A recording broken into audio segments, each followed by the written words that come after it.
Deep beneath the Atacama Desert, 33 men went to work like any other day. They didn't know that within hours, 2,300 feet of solid rock would seal them into the earth, with almost no food, no way out, and no way to call for help. What happened next would become one of the most extraordinary survival stories ever recorded.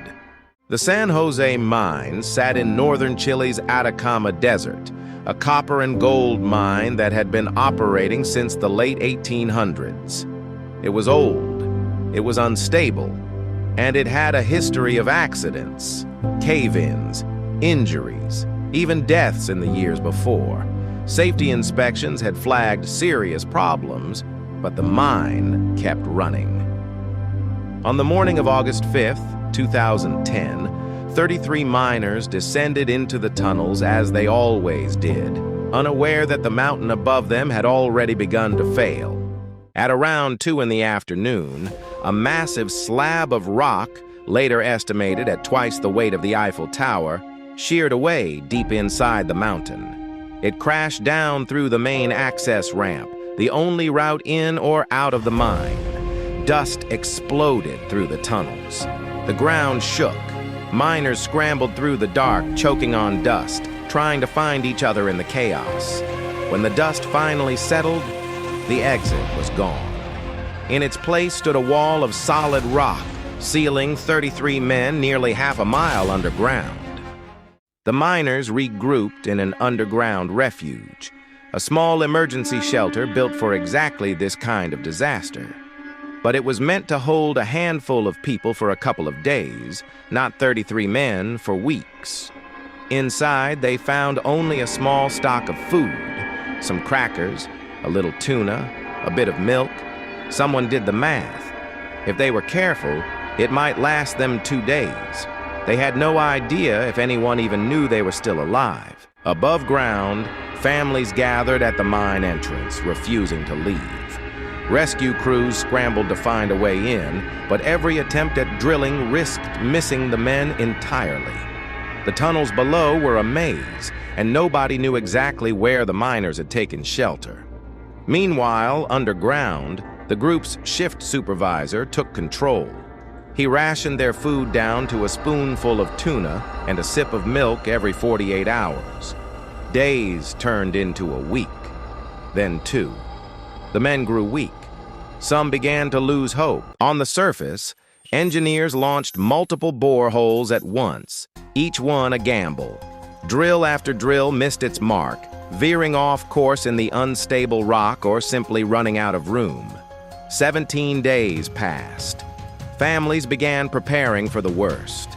Then on August 22nd, one narrow drill bit finally broke through into open space far below.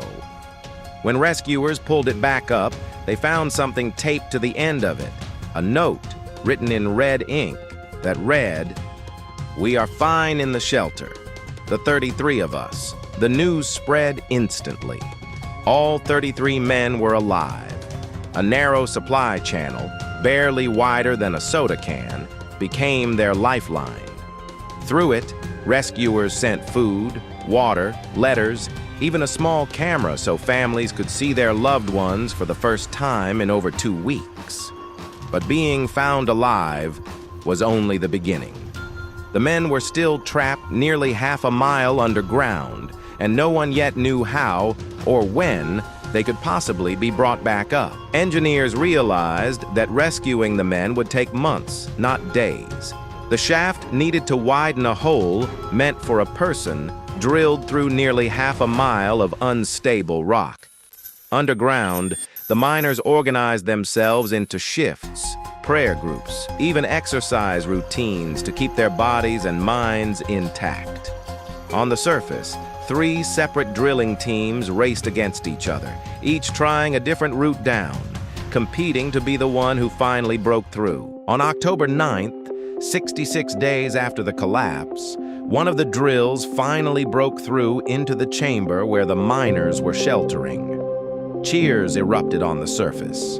Now came the hardest part, lowering a narrow rescue capsule, barely wider than a man's shoulders, half a mile down through solid rock, then bringing each miner up one at a time.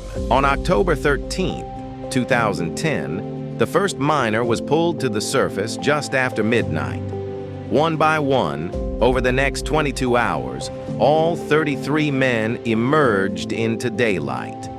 69 days after they had gone underground, expecting an ordinary shift.